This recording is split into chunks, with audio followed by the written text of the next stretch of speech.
spoilers for Toradora. I watched Toradora about 4 to 5 years ago. I had just started watching anime and I was totally new to the whole thing.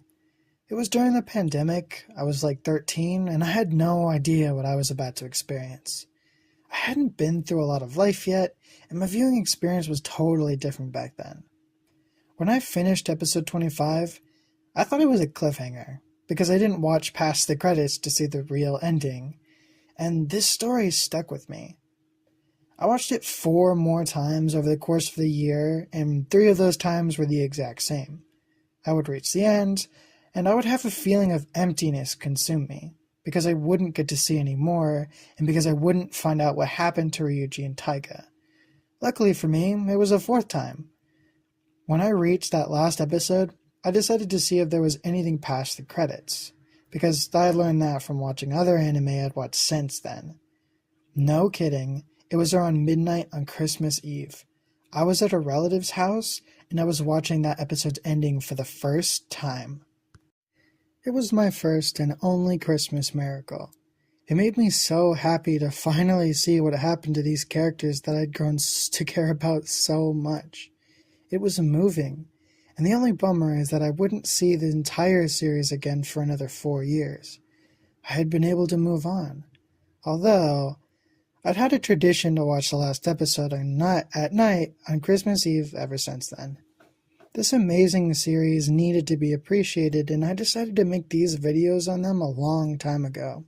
Before I even watched Chainsaw Man, there was always Toradora on the list of videos I wanted to make for the future.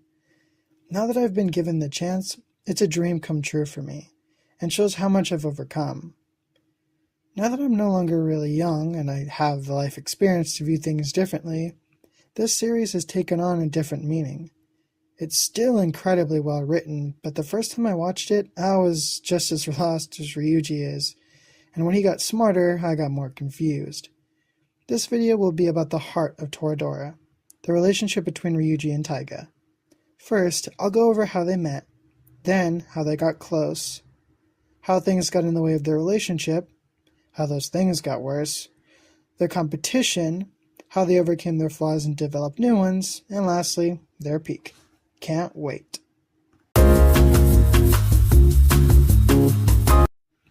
When Ryuji met Taiga for the first time, he didn't see her at first. Not only because of her height, but he hadn't heard of her infamy or her nickname or anything. He went in blind, and getting hit was about the only consequence for him going in blind when it came to meeting her. After that, he knew her for that only, and she probably didn't care much about him either. Then she freaks out over giving a love letter to Kitamura, who is Ryuji's best friend, and trashes the place. Of course she did. Then Ryuji takes his bag and Taiga buffers because she realized she put the letter in the wrong bag. She tries to take it, but then sneezes and lets go. Ryuji must have been so confused. It was her first day back at school. He just met her, and she's already made his day 1,000 times harder than it would have been if she wasn't there. After he goes home, he finds the letter, and realizes that she forgot to put it in the envelope. Whoops. Then she breaks into his house in order to wipe his memory MIB style. Or I guess, Megamind style. Then he tells her the truth, and she feels sad about it. Out of kindness and empathy, he shows her a box full of tapes and love letters he made for her best friend.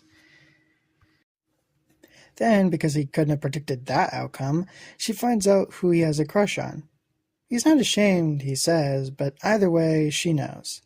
Then his mother comes home, and he agrees to do anything Taiga wants him to if it means she leaves at that moment. He meant in regards to her feelings for Kitamura, but what she heard was that he would do anything for her, even outside of that. She interprets what he said slightly differently, but she leaves. She starts coming over for meals, and she does so because he said that he would do whatever. They also walk to school together, and the start of something major would be started here. Minori confuses their closeness for romantic attraction, and this would begin the start of a lot of drama between the 3 of them. This is where we can see the start to their bond, and the part that really matters is coming up. No matter what Ryuji says at the end of episode 2, don't believe him, because he fell for Taiga right away.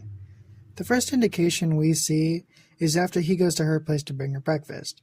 He flips his lid when he sees how messy and disgusting her place is, and yells at her, asking if he can please clean up the mess in her kitchen. She was already asleep, so he went to check on her.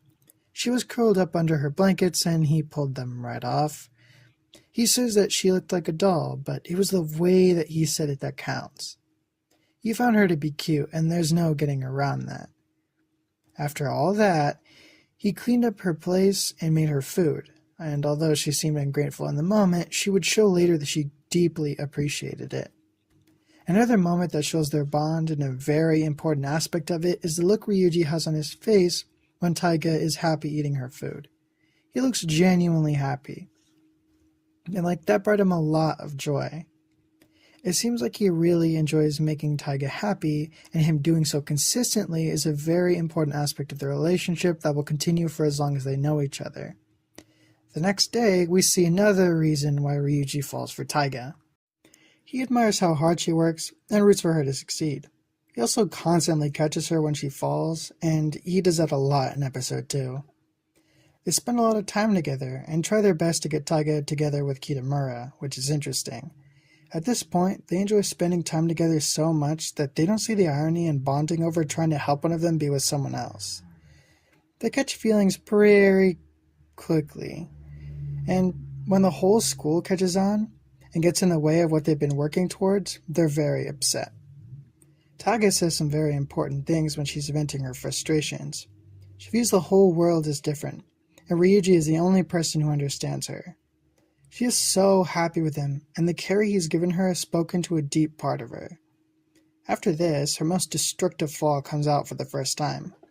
She has an idea in her head that leaving someone she cares about to fix all the problems is the best way to deal with things, but she's instead being selfish.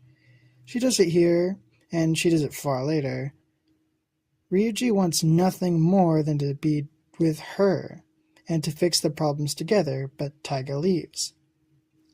This is the first time she does it, and it hits hard, and she'll continue to do it for the rest of the series. And Ryuji will always be left standing there, crushed.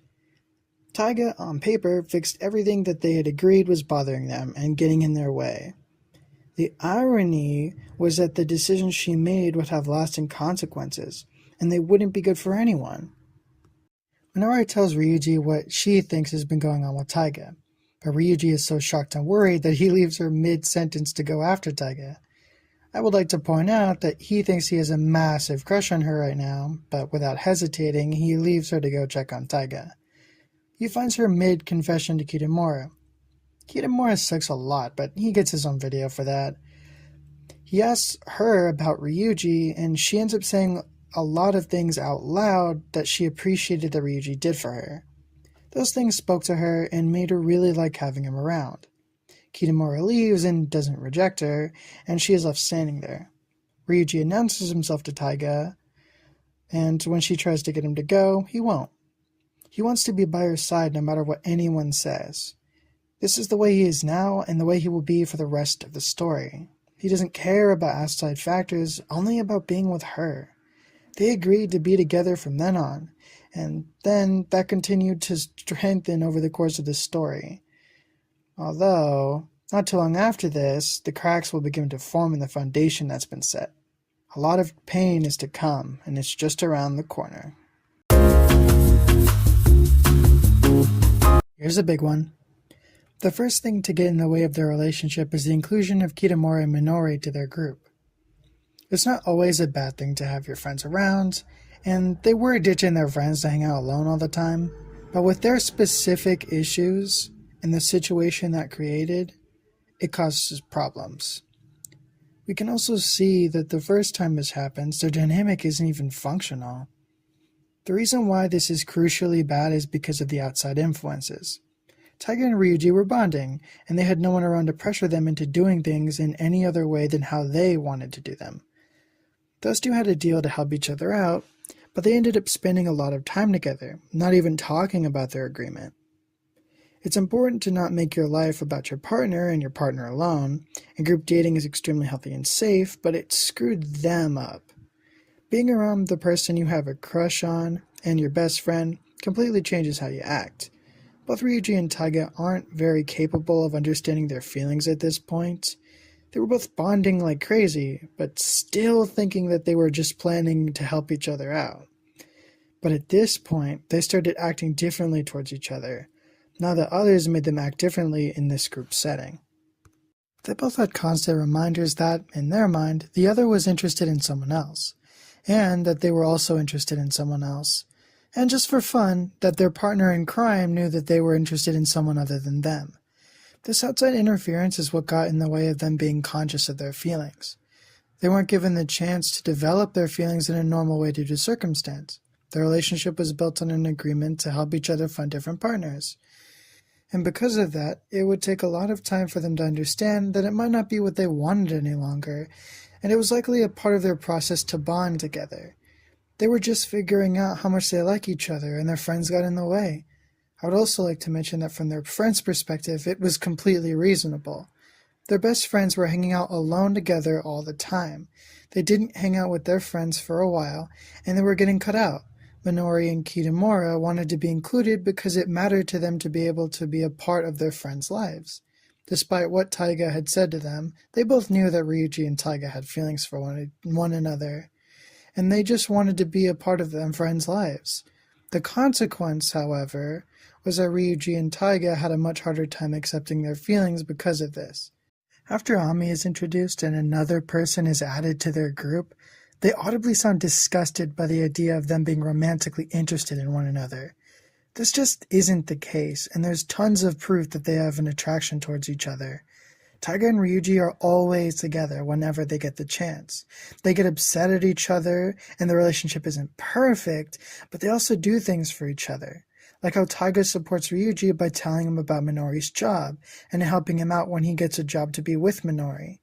Ryuji also goes out of his way to remember the things that she likes, like her favorite foods, and consistently puts in effort to make sure that her place is kept clean. He catches her when she passes out from shock, and he even makes sure she eats food when she's upset. She also eats it because she doesn't want him to worry. They are consistently kind to one another. Now, she does hit him a lot, which isn't cool, but since it's not real, I don't take it as seriously. The reason she does it is because it's a gag. Real partner violence is scary and heartbreaking, and if it were portrayed as such, I would take it more seriously. It's important to mention, and I always do when making this recommendation, I understand if a person is uncomfortable because of this aspect, and it is up to the individual if it is something they cannot tolerate. Though, I thought I should mention it at least once. Now, the disruption of their dynamic continues for the rest of the series, and there are moments that make it worse, but those come later. Now it's time for how the... More than the disruption that a combination of what Taiga said and the inclusion of outsiders did to Taiga and Ryuji's relationship, the other biggest problem is Ryuji's inability to understand Taiga's needs. Ryuji had nearly no friends, and he didn't get the opportunity to develop proper social skills or his EQ. Because of that, a lot of the problems in their relationship are caused by him not understanding what he should say or do. For a while, it seems the only result is that Taiga will hit or yell at him, but it gets worse. Ami gets in the way of Taiga and Ryuji's relationship. She did this on purpose to hurt Taiga, and I also partially believe it was because she caught some feelings for Ryuji, but she also got in her own video for stuff like that, so go ahead and watch it. Taiga was visibly in shock after what she saw, and she was very upset about it. Ami nearly drowns her, and Minori offers the idea of a sports competition in order for them to settle their differences, and that was an interesting move. Minori's intentions were specifically to give Taiga a chance to get back at Ami, but it ended horribly once it left her. Ami added the consequence of having Ryuji spend the summer at her beach house if Taiga loses, and this made things so much worse. Taiga was insecure about losing Ryuji. She realized that she wanted to have him for herself, but she was still figuring out what that meant. It meant that she had, romantic feelings for him, and didn't want to share him in that way with others, but she was still struggling to figure that out. Fortunately for Taiga, she accepts Ami's conditions. Most importantly, Ryuji doesn't say anything. Here's where his flaw comes in. He didn't have the social awareness to realize that if he didn't want to, he didn't have to go to Ami's beach house. And he didn't realize that by not assuring Taiga, he was accidentally making her worry more. What he should have done was say no, and not accept any reality in which he went to that beach house. He didn't want to, and if he had asserted that here, then the rest wouldn't have happened.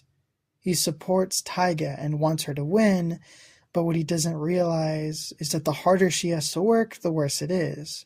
She's doing all of this because she's worried about losing him, and she doesn't want Ami to have him.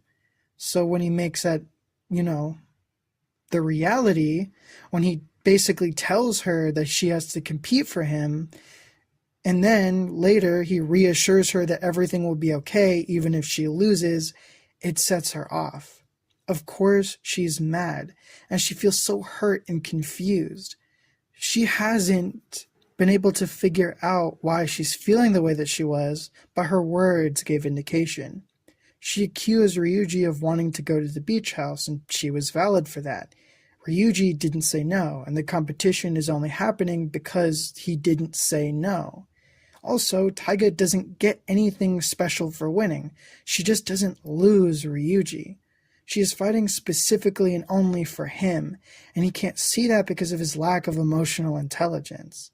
Minori's idea was meant to help Taiga, but it ended up being the worst thing that could have happened. When Ryuji nearly drowns, more of those feelings come to light. Taiga screams that Ryuji is hers, and an important moment is the reactions of Ami, Minori, and Kitamura. They all know how Taiga felt, and it wasn't a shock to them. Ami had picked it up over time, but Kitamura and Minori knew from the beginning. This will be important later, and in all my other videos about Toradora. It was moments like this that show the biggest flaws in their relationship. There are more, like how each character's selfishness gets in the way of their relationship. Ryuji and what he did in regards to Taiga's father was awful, and I almost stopped watching. He became controlling, stubborn, and he hurt the relationship for a long time. He projected his own father issues onto her, and made her break her heart. It took a long time to get over that, and by the end of what we see, there are still signs that the relationship that they had was never the same. Taiga still has some distrust of Ryuji, which is valid considering he used the trust she had for him to hurt her, even if he didn't want to do that specifically. He learned his lesson, and he partially did that so that if Taiga left, they would still have ties due to his relationship with her father, but this was just so brutally wrong. Taiga leaving for a year in the last episode was also crazy selfish. She abandoned Ryuji to be alone right after they confessed their love, and she made him take all the heat for her leaving. They both have major character flaws that need to be managed, which is normal and human, but they definitely got in the way of their relationship. You know who else got in the way of their relationship? Oh no, bro. First, I'll briefly mention Kitamura. Kitamura was in love with someone else for the entirety of this series, and he also was Taiga's crush. She had a major habit of falling back on that crush for security, and it bit her so hard. Every time Ryuji would get closer to understanding her needs, she would tell him how hot Kitamura was. Not even kidding. Even when she was realizing that she had feelings for him, she would still do this. On the beach during their vacation, Ryuji literally decides that Taiga isn't worth pursuing because she's still doing this stuff. She does it so much, even after Kitamura got dumped. But that's the end of that. It doesn't get in the way as much as the other two. Minori. You definitely earned your own video. She starts the story being supportive of Taiga and Ryuji's relationship, but then she falls for Ryuji. Whoops. The reason this got in the way so much is because she's Ryuji's crush, and the one he falls for when Taiga isn't available. That whole group dynamic thing made Ryuji focus more on his crush, and he tries to bond with her over the course of the story. It hits a peak during the beach house vacay, because this is where he decides to pursue her, and not Taiga, more, I guess. He does this thing where he gets a laser focus on a task, and doesn't reflect on whether or not he actually wants to do it the second he finishes selecting his target. This can be a common thing among stubborn or really focused people. It's usually go-getter types, and those with ambition people can often miss bigger opportunities on their way to success, much like Ryuji does here. Minori is not struggling not to fall for Ryuji, but Taiga and her are in a self-sacrifice competition and are both losing. Ryuji is also losing, and he's not even playing. Minori is one who stops Taiga from pursuing Ryuji for a long time, and even after Taiga realizes her feelings, she puts them aside for Minori's sake.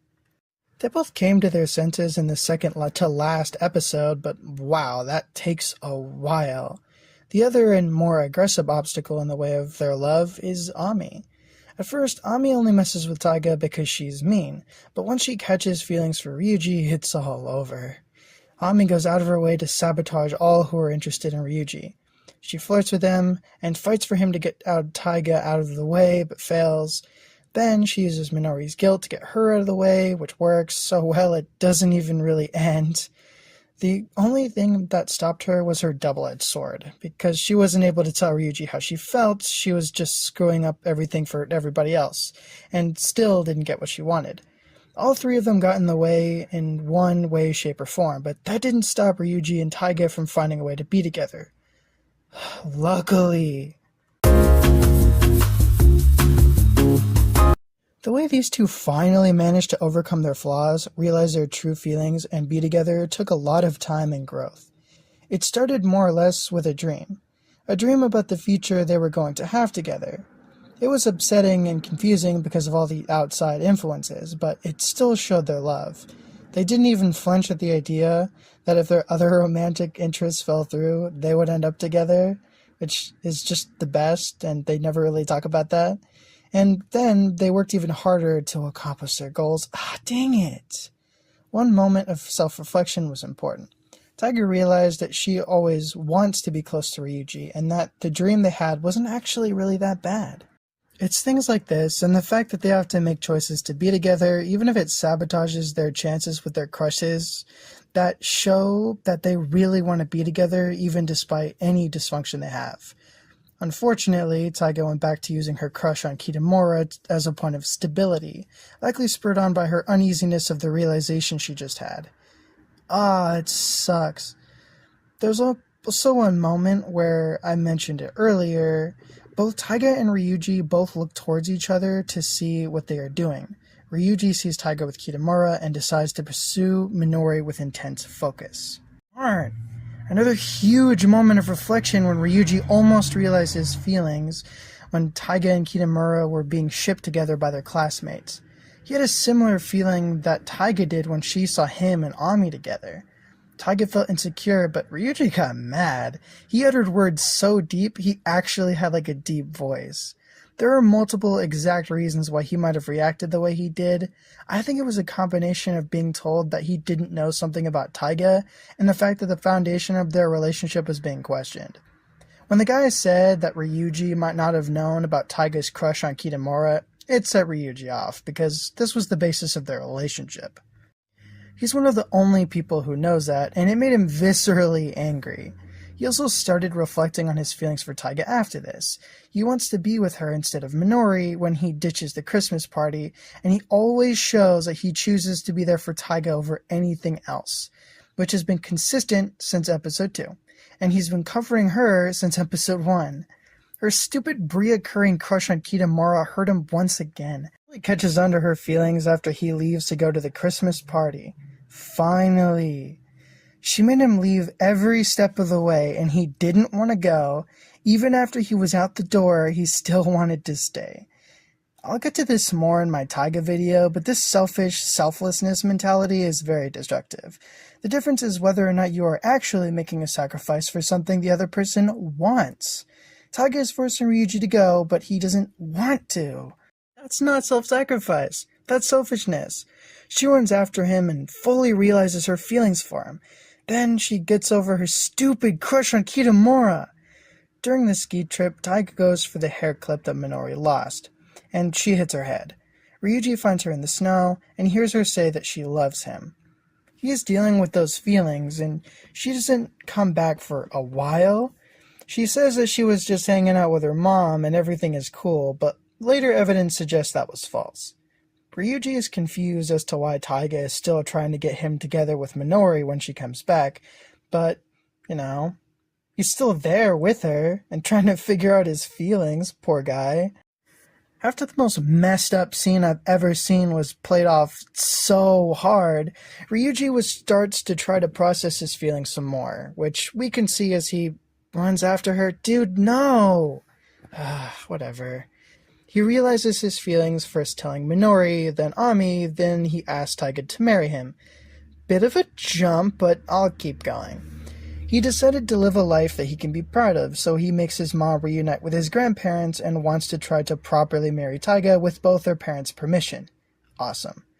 Then they had a mock wedding, which was sweet, and they lived happily ever. Aw, dude, what? Why did she leave? Why? The reason was because of the flaw I mentioned earlier. Ryuji wants to work through things together, but Taiga likes to fix things on her own, and abandon those who she cares about in the process. I don't like this, but it is in character. Taiga has shown that she was willing to do things like this consistently. I don't love it, but it did show how much Ryuji grew as a character, since he was now able to accept her choices, even if he didn't agree. Now it's time to talk about the peak of their relationship potential for the future. Let's go. It's time for the... Oh wait, no. It's actually something slightly worded differently. It's... perfect. It's...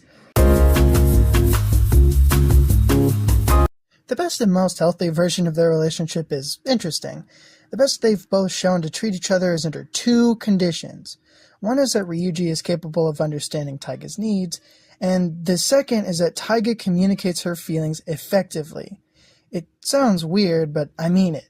They are at their happiest when they are together, and they don't yell or fight when these two conditions are met. We can see condition 1 after what happened with Taiga's father. Ryuji had learned some social skills and gained the ability to self-reflect. He was doing perfect and said nothing wrong for a brief period after what happened. The problem was Taiga. Oh man. He would read what she said and she wanted, but she wasn't properly communicating her needs. In order for Ryuji not to be selfish, he needs to understand what it is that Taiga wants, in order to focus more on that than what's in his own mind when he does. She feels more secure in their relationship, and she doesn't latch out as much when this happens. Even then, if she doesn't communicate her feelings properly, that is when its discourse can happen. We're slightly out of sync during the period after Ryuji's growth, and Taiga was the cause. She wasn't properly communicating her feelings at the time, and when she discovered her feelings for Ryuji, it got even worse. She intentionally hid her true feelings, and they started fighting again. It wasn't as bad as when they first met, and over the course of the story, they started being able to treat each other better as they overcame their flaws, but it was still pretty bad. The rift between them became massive, and she'd made it harder for Ryuji to meet her halfway or to give her what she wanted. Specifically, she would get mad at him for not expressing how he wanted to be with her, or how he would express he wanted to be with someone else. I'll give an example, to better explain my point. When winter first started, Ryuji and Taiga were walking together. Ryuji was talking to Taiga and wanted to be supportive of her and what she was going through, but she shifted the conversation to be about him and Minori. When he talks about him and Minori, Taiga gets mad at him. There's no winning no matter how much he tried, because she wasn't properly communicating with him. The best their relationship could be is under those two conditions. It sucks that the story didn't end with them being their happiest selves, but I do trust that these characters will figure it out over time. Their relationship is so wonderfully complicated. How something so simple had transformed into something so intricate and it all made sense was genius. None of what happened had gone down for no reason. It was all incredible character writing, and the amazing characters themselves are what made it feel real. Characters made regrettable choices, they learned from their mistakes multiple times, and most ended the series not completely over their flaws, which added a lot of realism to this story. The characters all grew, well, some more than others, and all at different rates, but the love story between Ryuji and Taiga will always be inspiring. Even though we're all pretty messed up, If we learn from our mistakes and accept that we have to manage our flaws, then we can all find love too, and I find that idea beautiful. I'm glad I rewatched this amazing story. Hopefully someone out there is watching this. And if you are, hi, and I hope you had a good time. If you decide to rewatch Toradora because of all the things I said about it, I hope you have fun. Thank you for watching.